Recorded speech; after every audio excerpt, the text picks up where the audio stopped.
Hey everyone! In this video, I'll show you a super simple way to check the backup status for any photo in your Google Photos library. Let's get started. First, open the Google Photos app on your phone. Once you're in, look at the top right corner of each photo. See that little cloud icon with a check mark inside? If a photo has that cloud with a check mark, it means that photo is already safely backed up to your account. If a photo is not backed up yet, you won't see any icon on it. If you want to turn on your backup, simply tap on your profile picture in the top right corner. Then, tap on Turn of Backup.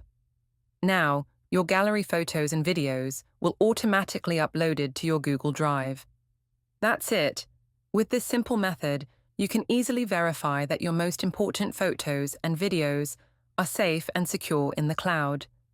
If you found this helpful, please give the video a like and subscribe for more quick tech tips. Thanks for watching.